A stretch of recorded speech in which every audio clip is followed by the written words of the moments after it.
Good morning. This is Tim Selden, president of the Montessori Foundation, and we are here today on the last day of school at our lab school, the Newgate School in Sarasota, Florida, 2014. Today is December the 18th, as I remember, 2014. And we're here today to talk about admissions. This was advertised as a reprise of Lorna McGrath's workshop, and I understand that she did a wonderful job and had 38 people who attended live. Unfortunately, Lorna had a problem with the recording, and so we have no record of it. And our intention today was to go ahead and make a recording. Unfortunately, Lorna had a death in the family, and we do not have her slideshow. So this will be me once again. I'm going to go ahead and show my webcam. Good morning. Feel free if you wish to show yours. It will not be recorded, but it will allow me to see you if you wish to be there. The reason why I've unmuted you all is when I'm here alone and I don't have a presenter with me, once I start showing the slideshow, I can't see any questions that you ask. So it makes it a little harder. And again, I just really encourage you to jump right in. If you have any questions, mute yourself if you want. I hear that someone is making a bit of noise, and just try to pay attention if you can to what's happening around you. And when in doubt, mute your own microphone just so it doesn't get picked up on the recording. So let's go ahead and get started. I imagine all of you at this time of the year are thinking ahead to next year's admissions. And I'm about to begin to show this slideshow as a proper slideshow. Let me ask you a question. Can you all see what's on the screen properly? Does that make sense? Hopefully the answer to that is yes. I hear my dogs are talking. So, oh my goodness, I'm hearing one dog talking to the other. So let's begin. This is a time of the year when parents are beginning to question, are they going to return next year? Are they going to go somewhere else? They may be thinking in terms of upgrading.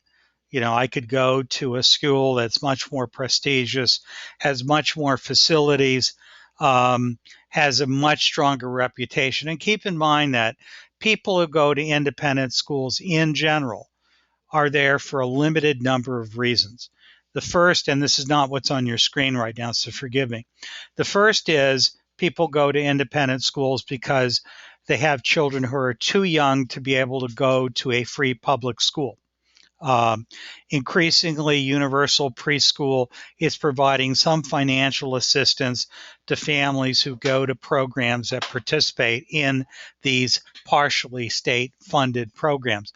Usually there are a couple of $1,000s or so being contributed to a half-day program for 4-year-olds.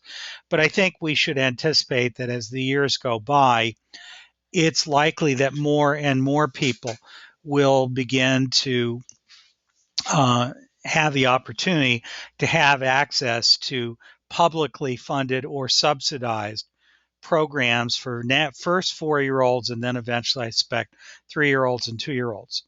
For those of you who work in the independent school or private school, non-public school sector, all of which are just different words for the same thing, that may sound very scary because it's hard to compete with free. On the other hand, independent Montessori elementary and secondary schools have competed with free public schools since they began. And all private schools have competed with free public schools from the beginning of the public school movement in the middle of the 1800s. To this day, even with the difficulties of the American economy here in the United States, in the years since 2008, 2009, we've seen a drop off of the percentage of school-age children who attend private school. We've certainly seen a slowing down of the number of new private schools open. But in general, private school enrollment has remained fairly strong. I think at its peak, it was about 17% of all school-age children. I think at the moment, it's somewhere between 10 or 11%. According to the most recent statistics I've seen. And from what I'm hearing around the country, from the National Association of Independent Schools, from the Council of American Private Education, and just by talking with Montessori schools, AMS, AMI, IMC, all around the United States, it sounds like for many of us, enrollment is either holding steady or going up somewhat. We're definitely not in boom times. But going back to why do people come to us? The first is they come to us because they need childcare and they choose us as opposed to someone else's childcare. They may do that for a lot of reasons. They may do it because they've heard that Montessori is the gold standard. I would argue it is, that it's the best preparation for the rest of your life that a parent could give them. You and I know it can be so much more. Now, you may only go through kindergarten. You may not have any interest in elementary. On the other hand, many, many schools have a strong enrollment of toddlers and children age 3 and 4, but it's not uncommon to see more than 2/3 of all children leave us at the age of 5, and they go to other public schools. They go to public schools, or they go to other independent schools. They go to charter schools, which is really just another form of public school. So it's true that one reason why parents come to private schools, not just Montessori schools and not just your school, is they're looking for childcare. The second reason why they come is they've got a child who they feel would be helplessly lost in the system. Now, we don't always see that because many of us don't see many applications for children after the age of 5.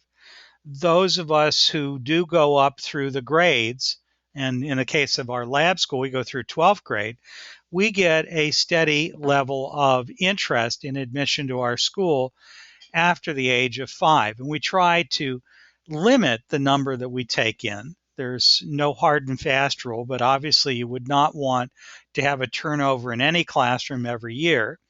And obviously we want the majority of your children in any classroom to have ideally grown up in Montessori. But I'll suggest you a general rule of thumb. The first is the earlier a child starts in Montessori, the better. And the second is that the longer they stay in Montessori, the better. The third rule of thumb that I have is if a child grows up with similar values to what we have in Montessori, if he looks and talks and acts like a Montessori child, I'm not sure that it makes that much difference. There's no question that children under the age of 5 are in sensitive periods that make them particularly optimal for us to influence and shape the way their brains are going to develop.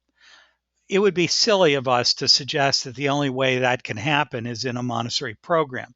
So please don't mishear me. I'm not suggesting that we stop focusing on our infant, toddler, and early childhood Montessori programs. They're the bedrock, they're the foundation. I'm simply suggesting to you that in every part of the world, there are also potential customers who have children who have never been in Montessori, but they look and they act like Montessori parents, and their children look and act like Montessori children, and they're worth taking a look at as part of your customer base.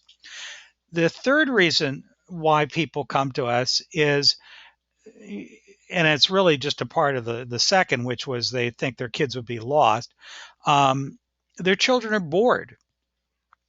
They have children who are very gifted, and they may be stifled by an environment where you have to sit back and be quiet, stay at a desk, listen to the PA system in the school going off all through the day.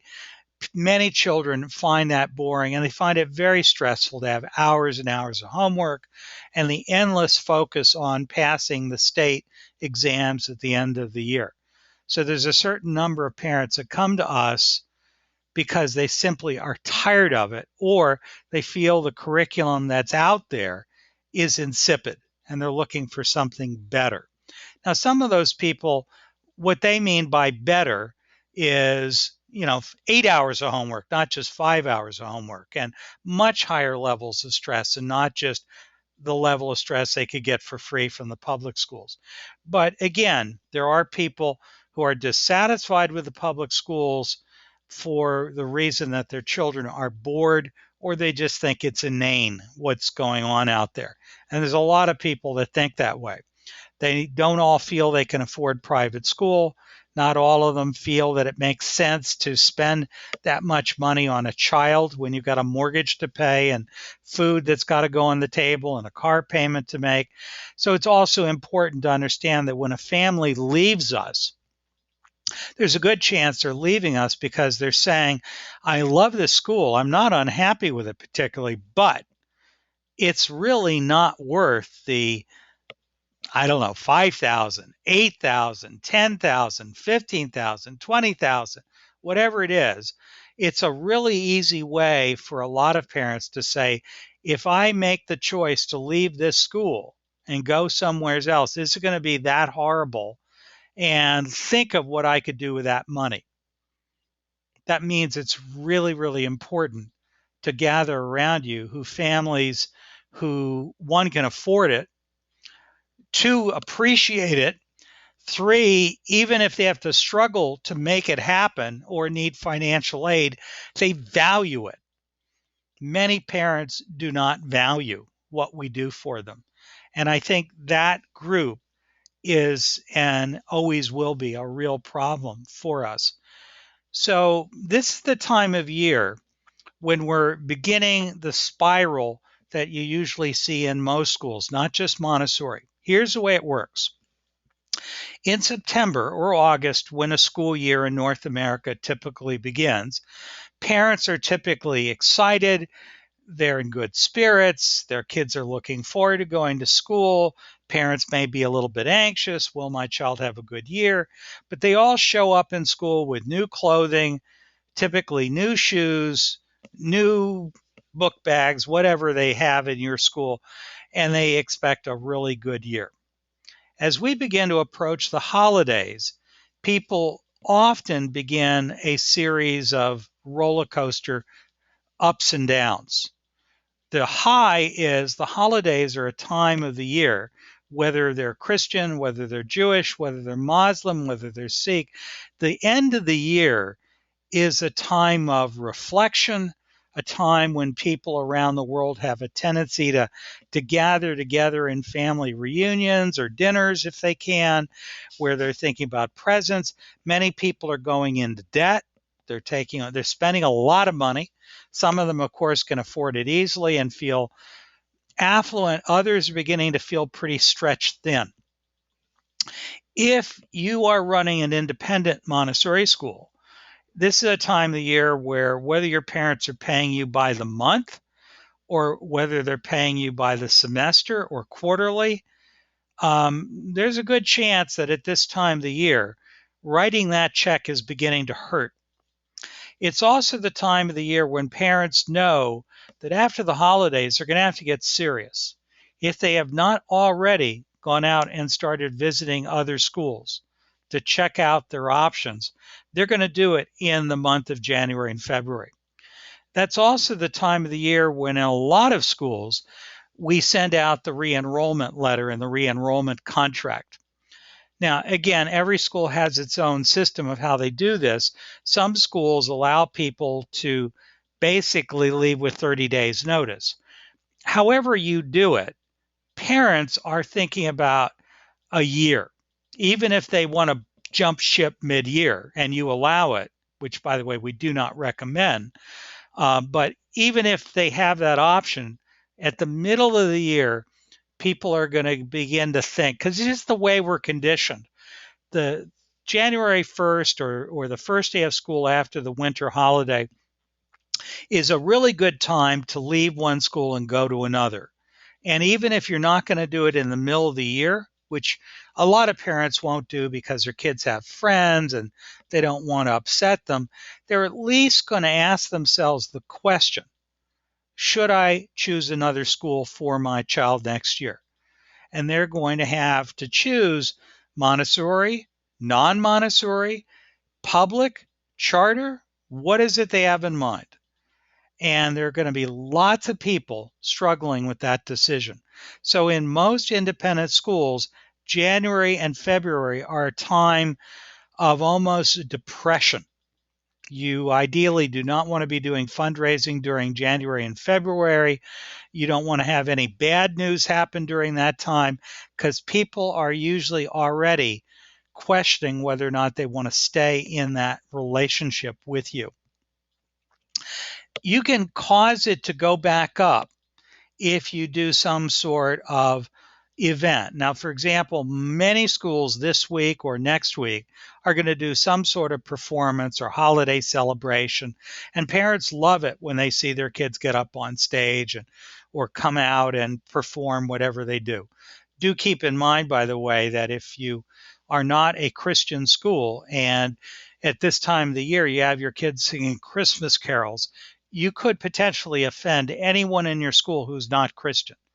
Speaking as someone who grew up Jewish, it's very offensive to listen to 10 Christmas carols and one or two lonely Hanukkah songs. There is an alternative, because the majority of people in the United States are more or less Christian. And the alternative is to either create a balance of faith in your performances or select songs that are less specific to religion, i.e. Christmas carols, and more songs that are generic peace songs, celebrating of the holiday, songs that are beautiful classical pieces that have been set to vocal components, things that people can do at this time of the year. Many schools will have an event sometime between March and May. That event can be incredibly diverse. For example, at the Renaissance Montessori School in Fort Myers, they celebrate the Preakness, and they have a whole event where the families gather at someone's large home with lots of property. They show the running of the horses at the Preakness race live on a big screen TV. They have lots of food. They have an auction. They have an event where parents ride these broomstick horses that are quite cute. You can find them online, where there is a sort of a stuffed horse's head on top of a broomstick, and you pretend to be riding a horse. And they'll have moms and dads who volunteer to be the jockeys, quote, race riding these broomstick horses across the field. At Newgate in February, we're going to have a thing called Roar Like It's 1924, i.e. the Roaring Twenties. It'll be an event with a high-end auction and a dinner dance and all kinds of activities, all involved in high-end fundraising, and an event to both bring in outside families, past families, friends of the school, as well as our own families. And the intention is, again, it's part of our attempt to rebond families to the school. In the case of our lab school, we'll also do several other things after the new year. We'll have moving up night, which many of you folks will do in January. And I think I'll make that the theme of the next webinar that we're going to have after the next 2 Thursdays, when there will not be webinars. So you'll get reminders. That I can't help. I'll send out an email to everyone with the link to the last couple of recordings, but just a reminder that Christmas Day is Thursday next week. We're not going to do an event on Christmas Day, and New Year's Day is the following Thursday. So this year we have 2 Thursday major holidays in a row. But after that, I'll do moving up meetings, and then I think we have Barry Abrams is going to come back and do some more of his online marketing for the 21st century. Some of you may have been with us last week for that event.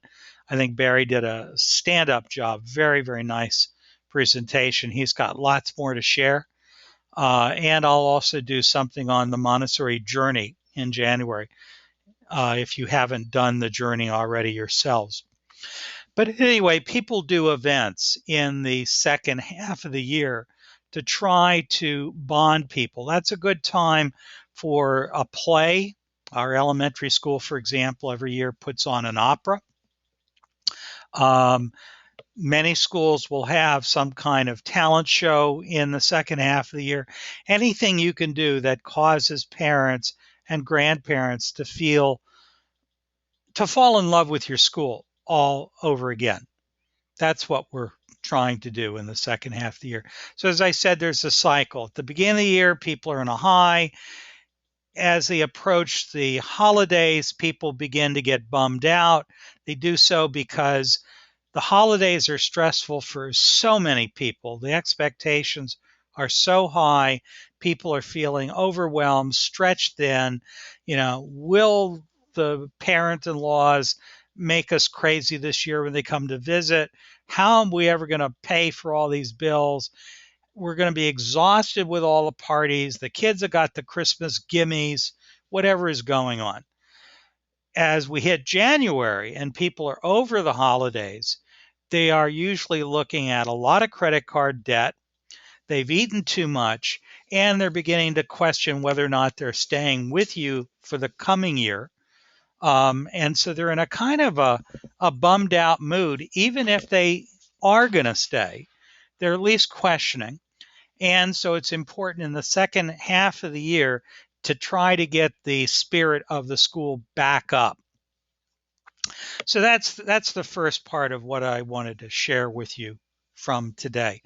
Now, we talked about when Mark gave this presentation a few weeks ago, he talked about are all parents customers. And from what I've been saying, I think we all know that my belief, at least, and Mark's, is that not all parents who call you or show up are customers or ought to be customers. There are lots of people who actually are looking for something profoundly different from what you're doing. And so you've really got to ask yourself, are we so desperate that we're going to put up with just any nonsense that parents want to throw at us?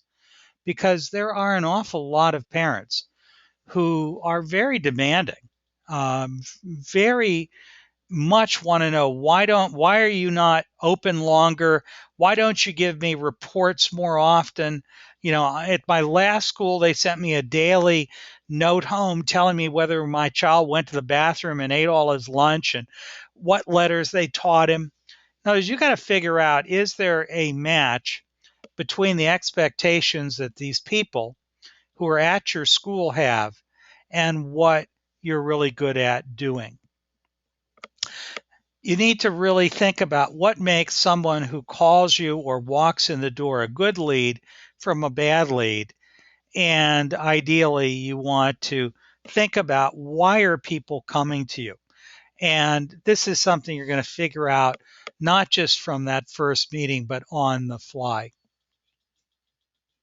Now, before I go on, I'm going to open up everyone's mic. By the way, I can see questions, so if you want to type a question or if you'd like to speak, please unmute yourself if you like and jump in. We'd love to hear your thoughts, what you do at this time of the year, what you're expecting to experience in January and February as you begin the new enrollment cycle. How do you do things at your school? And what would you like to know? So please feel free to jump in. I see that Maureen is mute. I'm going to unmute you, Maureen. So feel free to mute yourself if you wish. I'm unmuting Iris, Deborah, and Elizabeth. So does anyone have anything that you want to ask or share or say?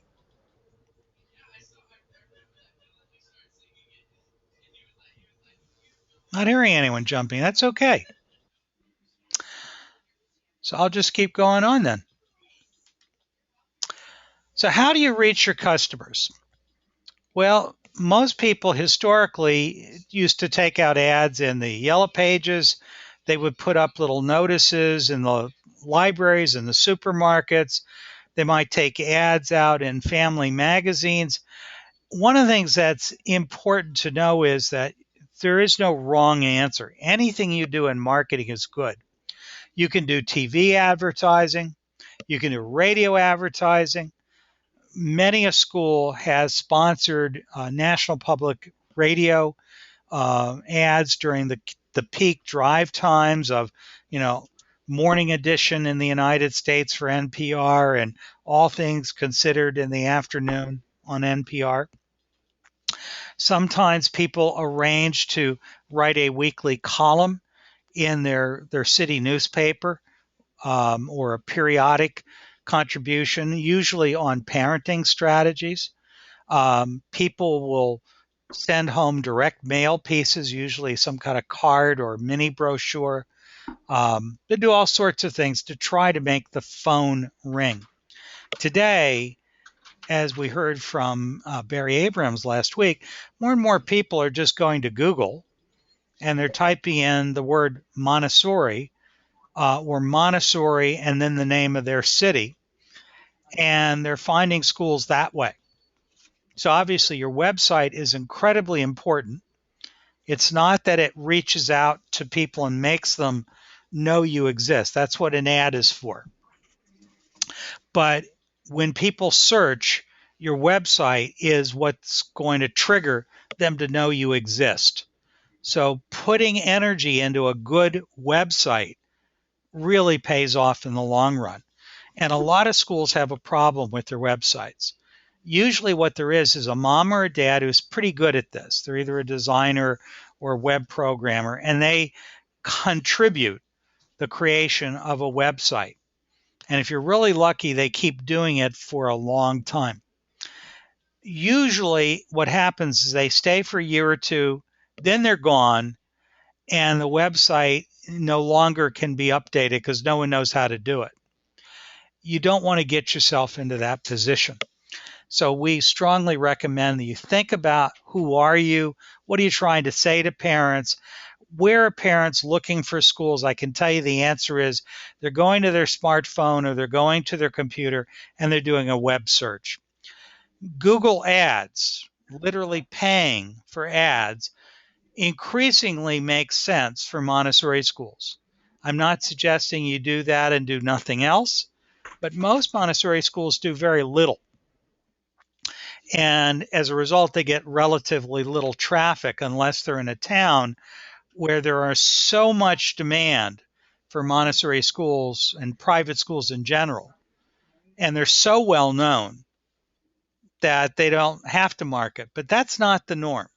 Most schools have to compete in the marketplace for attention. Most people don't even know you're out there.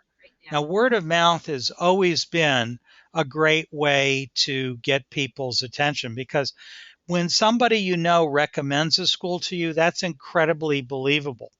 In the same way, if somebody tells you that that particular school is not a good place, that's incredibly believable. The problem with word of mouth is it's absolutely unpredictable. You cannot control it. You might be able to influence it, but quite often it's wise to not just depend on word of mouth alone. You want to use every strategy that you possibly can. And all over the world, at least in the English language, Google seems to have the majority of how people search for things. So I would highly recommend that you listen to the recording that Barry Abrams made last week and then listen when he joins us again next time, which will be in January, because I think the guy has some really good practical insight into how do you market yourself. Another thing you want to ask yourself is if you were a parent and you were looking for a school, whether you think of yourself as a parent of a 6-year-old or a 5-year-old or an 8-year-old or a 14-year-old, what would you do? How would you go out and find a school? If you freeze it first the way you did, then it makes it easier to handle because you don't have to worry about it, getting on you and everything. Because I did it right when I got home. Here's someone talking. I'm not sure you're deliberately talking to us. I'm doing it when I got home. Are they hearing us? Yeah, she's not. It's okay. Does anyone have anything you want to share or ask again? Because you're all unmuted. Quietest I've ever heard this group be. Definitely works better when I have two people here. So I'm sorry that it's just Bikram, my dog, and I alone. By the way, the dog, Bikram. Bikram is a big part of our marketing strategy. Those of you who are watching, you can probably see him. Say hi, Bikram. People remember the fact that at our school, there's this very sweet dog that children find incredibly appealing. Many a school has a really wonderful, loving dog. You got to be very careful because a dog can be a disincentive too. If it bites, you've got a major problem. If it scares a child or a parent, that's a major problem. So you need a dog that's little, that's lethargic, that does not give off allergens, which means basically a Maltese or a poodle. And that kind of dog, though, can be really advantageous. I also want you to look at him one more time. You notice that Bikram has died and he's wearing a little sweater. Both of those things are part of his appeal to people. They never know what color he's going to be because every few weeks we have him dyed another color. Why do we do it? Bikram is a pure white dog. White dogs get dirty very quickly, and the dye of his coat covers a multitude of dirt. Retaining parents. When Mark was with us last time, he was pushing the idea that retention is as much a part of admissions as advertising or Google ads or anything else. Because if you can keep a family for one more year, which is not easy, once they get it in their head, they're leaving. It's very hard to say anything that will keep them with you. Because again, you're competing against free. What that suggests is selecting the right parents pays off in the long term. And the cost to replace someone is much higher than the cost to recruit someone, than to retain somebody. An example of this is the first project the Montessori Foundation ever did, which was to create the magazine Tomorrow's Child. We did that back in 1992. I don't know how many of you see Tomorrow's Child or read it or even are aware of its existence. But we did that because when I was vice president of the American Montessori Society, we talked and talked and talked about the importance of a magazine that would help parents to believe in Montessori. Anything you say isn't believable. Anything you duplicate and pass out isn't believable for several reasons. One, today parents know it's illegal to do that. So anything that you have taken and you've duplicated on your Xerox machine, in their company, they'd be fired if they did that, especially if they're teachers. It's extremely illegal. So what they're looking for is content that is professionally printed. They do not want to see it on your website. Most people do not read online at this point for so many reasons. They forget it exists. I mean, a piece of paper, a magazine, they may throw it away, but if it's sitting there somewhere, usually people put it in the bathroom. You know, I'll read it someday when I got nothing better to read. So it's sitting there with People magazine and whatever else. Sooner or later, someone will read it. The basic rule is that there are parents that read every single thing they get their hands on. So you know they're going to value that kind of publication. There are other parents that think you're absolutely crazy and wouldn't read it if their life depended on it. They don't want to hear your propaganda.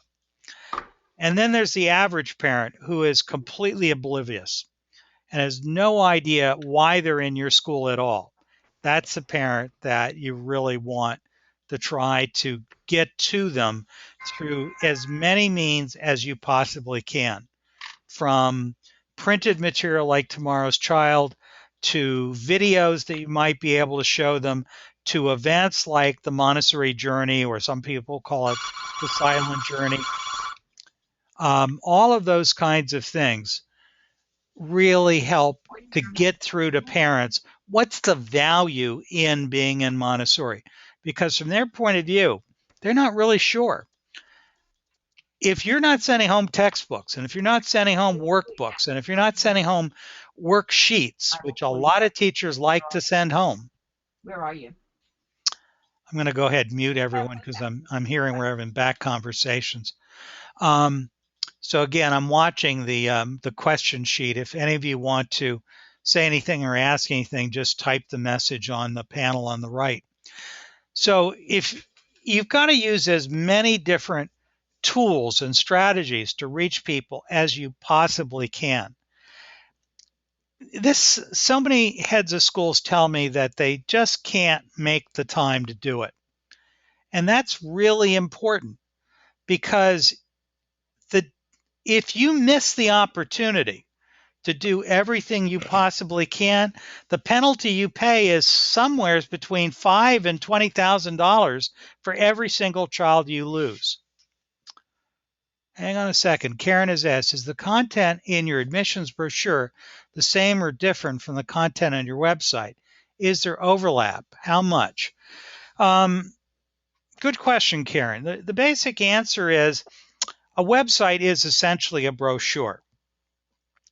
Our brochure is not the same as what's in the website. The brochure is meant to be seen as I think it's a 16-page printed, full color, glossy document. Most schools have very simple, small brochures. So again, to me, one of the things you might want to consider investing in is having a proper brochure, because it makes a big difference. Having a good website makes a big difference. So the two complement each other. They should not be the same. They do need to complement each other. One of the things also that we heard Barry Abrams talk about last week is the importance of a blog, of you creating original content that comes out from your school and appears on your website, and you can always email it out as a link. In other words, you can give them the first few sentences and a headline and an explanation. Click here to read the latest post to the blog. You want people to be going to the website regularly. So use the website as a much more dynamic, two-way communication tool. And of course, the website needs to be dovetailed in with Facebook and with Twitter. All of them together connect. And you're probably using something like a mass email technology like Constant Contact or MailChimp or something like that. Sending out emails is, again, really important. And I'm not talking about the email that says, don't forget the potluck dinner is tonight. You're going to do that too. But you want emails that tell stories. You'll accomplish far more if you tell the story of a child who attended your school and came back to visit and has these wonderful things that she's sharing. Or even better, if you can get the parent of the child or the child herself to come and get up in a meeting and just say, I want to tell you what it was like to grow up here. Incredibly powerful. This is one of the things you do in the moving up or re-enrollment meetings that people typically do every year. So thank you, Karen. I hope that answered your question. By the way, for those of you who just want to see what we do, not that I think we're the model for the world. There are lots of good school websites, but the lab school of the Montessori Foundation is www.newgate, NEWGATE.edu. One of the things that Mark mentioned here is, do you track re-enrollment rates? And I believe not that many weeks ago, we talked about attrition charts. And I'm going to bring that up for you again. I was just talking to another school about attrition charts. Sample attrition charts. This is, I'll make it a little bigger. And I can probably make that even bigger.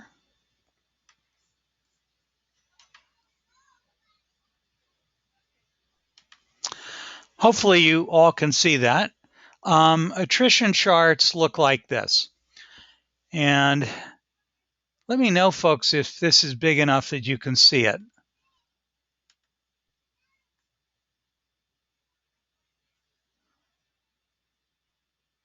Just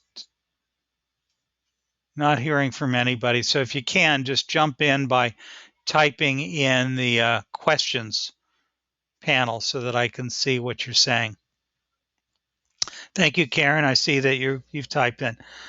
So what I want you to notice is this sort of document is well worth retaining.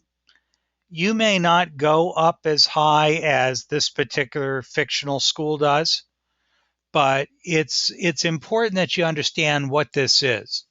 So this is attrition, and you do this for different years. So for example, this is for this particular school, which is anonymous, this is last year's attrition. So at that time, for the 2-year-old age level, right there, whoops, by the way, I see Deborah's asked a question. Can you put the attrition instructions up again? Deborah, what I'm going to do with this is when I post this on the Montessori Foundation website, under the webinar page, I don't know if you all have discovered it. So if you go to montessori.org/webinars, you can see the links to all of the recordings. And I've begun to add in PDF documents of things that we have available to share. And some of you have started to write me and say, gee, Tim, I remember that webinar, and I wonder if you could add X, Y, Z. And I will make sure that you all end up with a copy of these instructions. Nancy, you're asking where to go again. You would go to, here, I'll take a Word document, I'll type it. Hang on a sec, you'll see it on the screen. And I'll make this really big.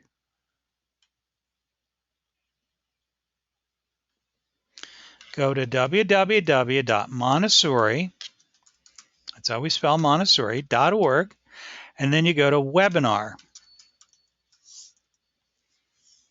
And let's just actually go to it, and I'll show you what it looks like.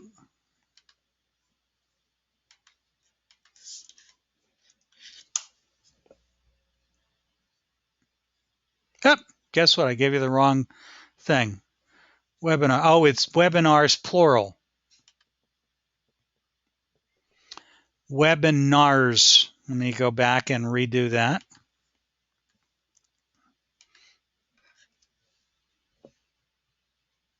So that's the correct one, and I'll send it to you as a link. So you all just got it there. And that's what it looks like. So at the beginning of the page, you see an explanation of what it is. Down here, we get to recordings. For example, there's the first one, and that, let's see.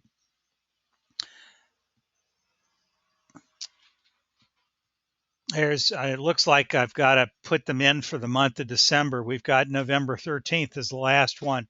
And when you click that button, it will take you to the recording of that webinar. So you don't have to go to the emails that I've been sending out. It's actually being posted up there. And yes, Karen, it does need to be webinars. So let me go back to what I was doing with the attrition chart. The attrition chart could be done class by class, but I personally find it to be more instructive to look at it from the point of view of the number of kids in your school. It's completely up to you how you do it. The principle would be the same. The main thing is if you do it class by class, you're going to need to do the same information on an individual class basis. And if you're concerned about who's leaving what class, that kind of data should be readily available to you as well. So in this school, we have 2-year-olds, and whoops, sorry, I've just selected the whole thing. I need to find something that allows me to see it. So we have the toddlers. There are 24 of them possible. That's the maximum enrollment of this school. Those are 2-year-olds. How many moved up? Well, the answer was 0 because they didn't have anything below that. If you had an infant class and you had 1-year-olds, then you'd have them in there. But in the case of this school, last year they had no 1-year-olds move up to become 2s. How many new students did they take in? The answer, 24. How many children left during the year? The answer is 3, and we make that a -3 because it's reducing the enrollment. How many were asked to leave? This column here. Answer, none. How many entered during the year? Answer is 3, which replaced the 3 who left during the year. So they ended the year with 24 children. How many did not return at the end of the year? The answer for this school was 5. 5 2-year-olds left after 1 year for one reason or another. Now, we don't know if they left because they couldn't afford it, they didn't like us, they got into some other school that goes up through high school, because you'll notice this school stops at 8th grade. Whatever caused it, we don't know from this chart. We just know 5 kids did not return. And that attrition rate is 21%, which is the total on the last day of school, which is this number here, 24.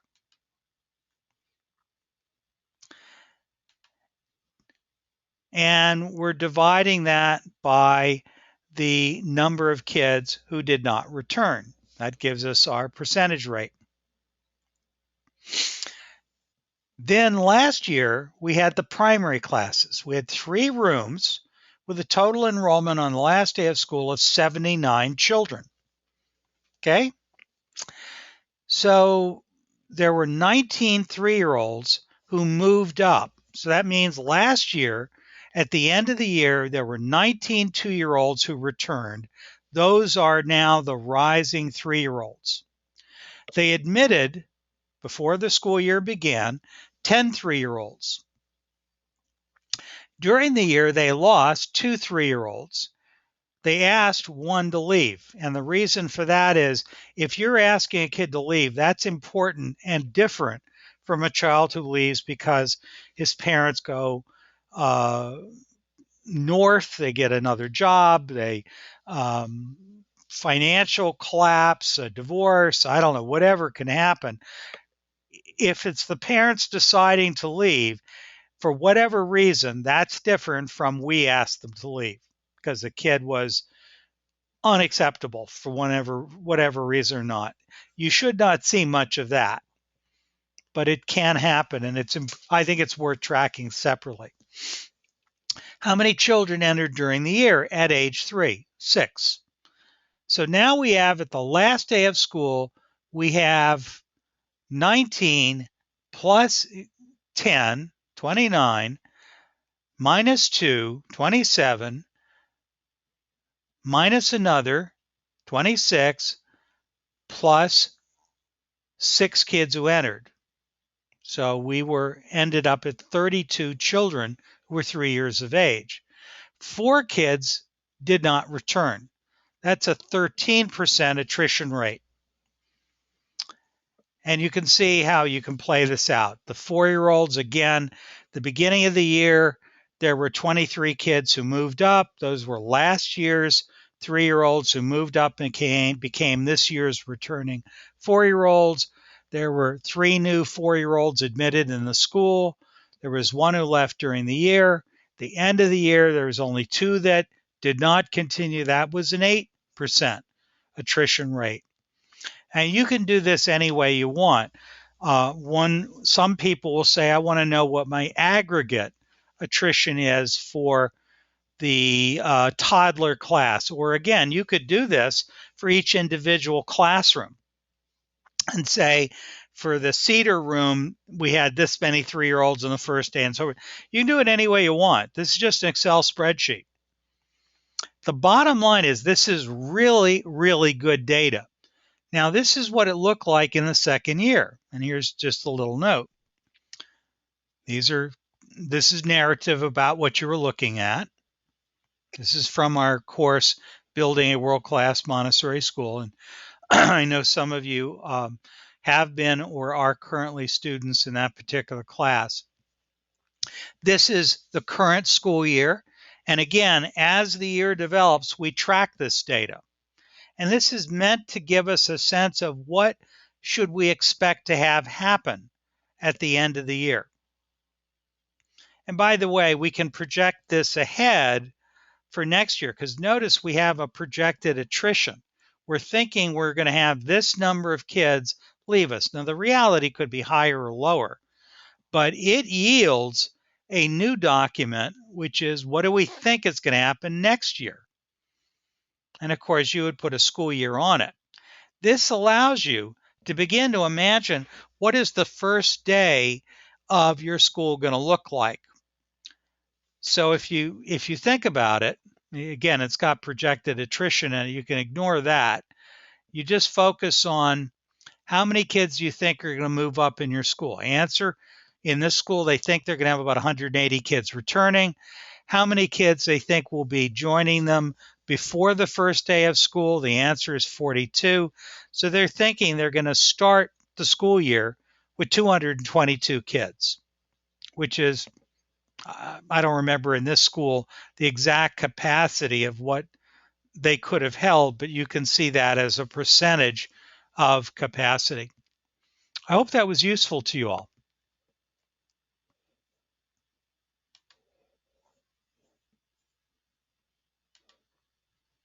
Oops. Looking to get back to where we were before. Oh, that's right. It was.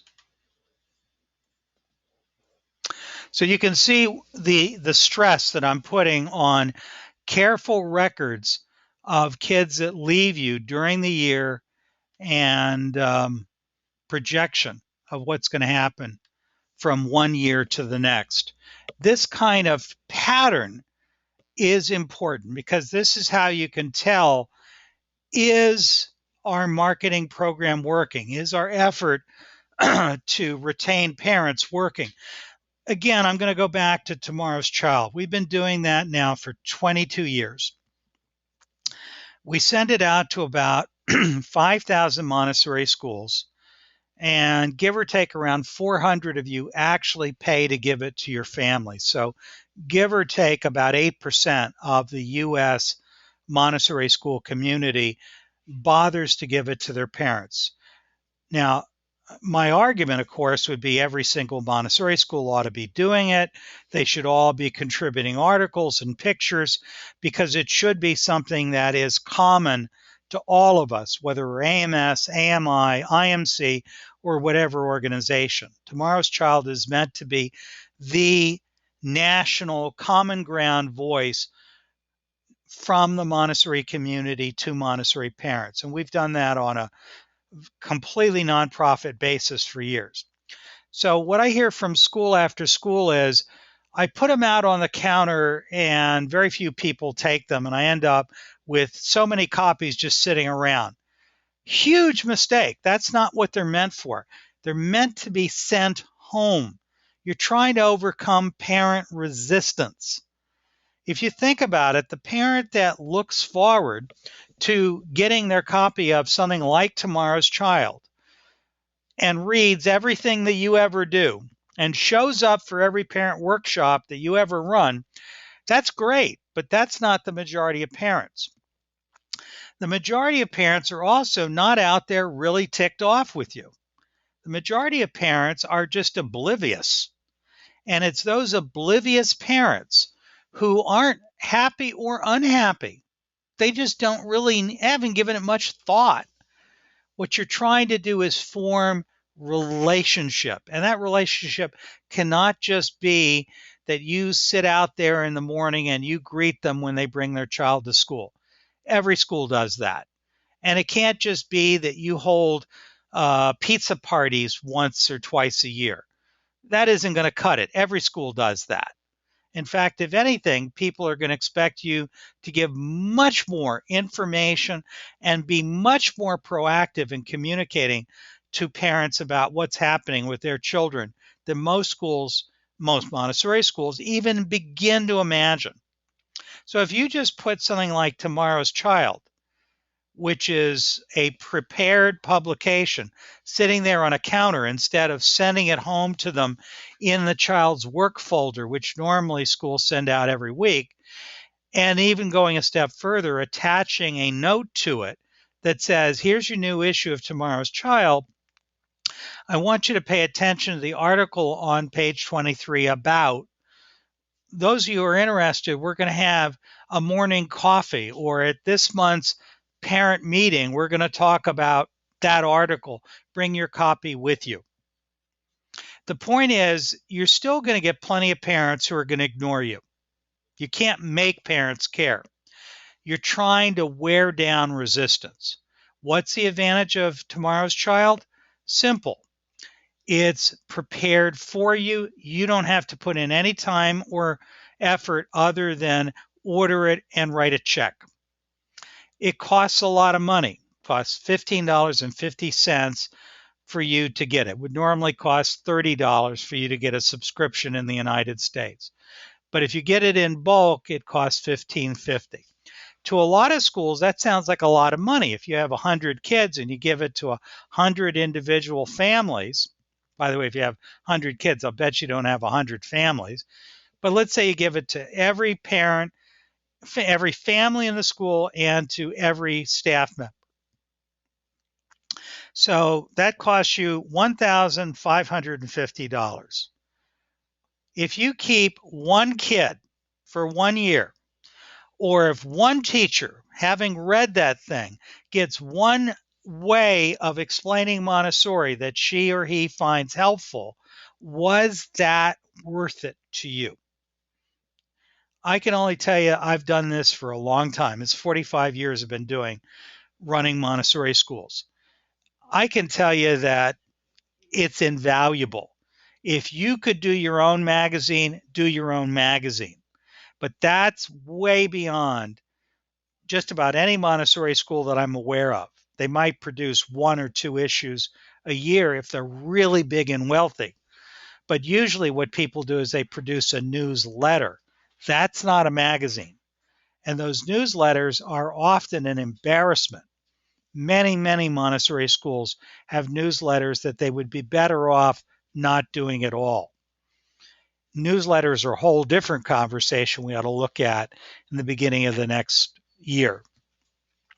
But the bottom line of something like Tomorrow's Child is, number one, it does not take your time other than to have the secretary stick one in the folders. And what they're really going to do is they're going to say, okay, the Cedar Room has 24 families in it, so I'm going to give out, this many copies, and I send them a pack. Teachers pick them up. They stick them in the weekly folders. You attach to every copy a little note with a paper clip with your little note on it that says, from Tim's desk, and that's it. If you leave them out on the front counter, you may as well throw them away. That is not the way to get people's attention. I was just talking to someone the other day, and they said, well, there's a Greater North Carolina family magazine, and then there's a mommy magazine. We put Tomorrow's Child out on the desk along with all that other stuff. That's exactly what you don't want to do. Now let's go back to the idea of tracking. If you've been tracking your enrollment and re-enrollment correctly, then you can see whether or not adding Tomorrow's Child or anything else you do pays off. I'm going to finish with one more logical thought. Let's say that you're going to start advertising, or you're going to begin doing Google ads. You don't know when someone clicks on a Google ad link whether it turns into a sale or not. So you have to track stuff. It's all about the data. So you have to track not only how many people were exposed to an ad and what did it cost me. You have to track how many phone calls do you get in the course of a day, and what days of the week do you tend to get them, and at what time of the day do you tend to get them. That means you need to have a phone log, and you need to keep records. Who called you? What's their email address? What do they call about? And I don't mean people that are calling to leave a message for the teacher. I'm talking about enrollment calls. And so the point is, you want to track the inquiries. Someone drops in your school. I was talking to a school that we consult with yesterday at 12 o'clock. A family just showed up and wanted to learn about the school. I'm sure that happens in your school too. It's critical that you keep a record that that happened. In the case of this particular head of school, she made an appointment for them to come back. Someone else might have been able to drop everything and deal with them on the spot. However you handle it, you're going to be wonderfully warm and gracious. You're not going to act annoyed at all. You want these people to spend money with you. That doesn't mean they're the right fit. It's just if they're the right fit, you don't want to drive them away. But you've got to keep records. So you got to keep a record of when the phone rings. You got to keep record of every single tour you give. Who is it? That means from the moment they first inquired, you got to keep a track that they came in and did a tour, that they came in and observed, that they applied. What was the age of the child they applied for? Did they get offered admission? Did they accept admission? All of those records have to be kept. And finally, you need to keep records as you admit children, because that goes back to the attrition chart that I was showing you earlier. You need to know how what you're doing is working. So I'm just going to go back for a minute to that attrition chart, show it to you one more time. That kind of record should be your Bible, and you should be tracking week by week, day by day, where do we stand? How is this all working? So obviously admissions is a huge topic. I should remind you that if you are not aware of it, we run the Montessori Leadership Institute.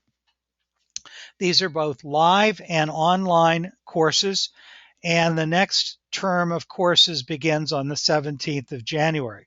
We're offering the following courses next term. We're offering the Building a World-Class Montessori School.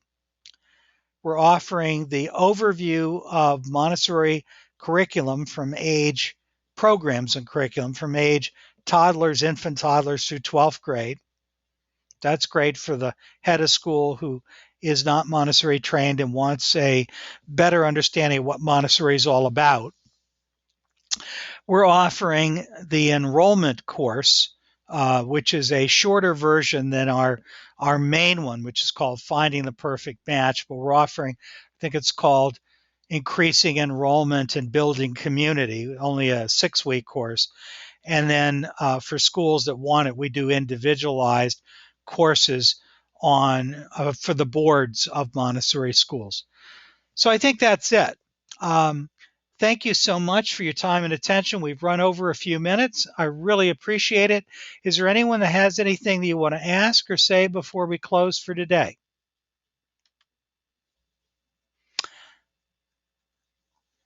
Last thing I see is Karen is saying a seminar in the re-enrollment meeting in January. And I assume, Karen, when you say a re-enrollment, you mean both a moving up meeting or re-enrollment in general, because they're two different kinds of meetings. But yes, I agree. And I'll drag my friend Lorna and my friend Kathy, and we'll have a multi-person orientation to talk about what many schools do about this sort of thing. So I think without any further ado, I want to remind you there will not be a webinar next week. There will not be a webinar the following because the next week, Thursday, is Christmas Day. The next week is New Year's Day. You're going to still get reminders. I'm sorry. That's the nature of GoToMeeting. I'll send out an email reminding you to ignore those webinar meetings because I'm not going to run a special session on Christmas Day or New Year's Day. I know darn well I'd be doing that one by myself. Thank you so much for making time. I know how busy it is at this time of the year. Really appreciate the fact that you all join us and participate, and I hope you all have a very happy holiday. Wish you all the very, very best. This is Tim Selden, the Montessori Foundation, wishing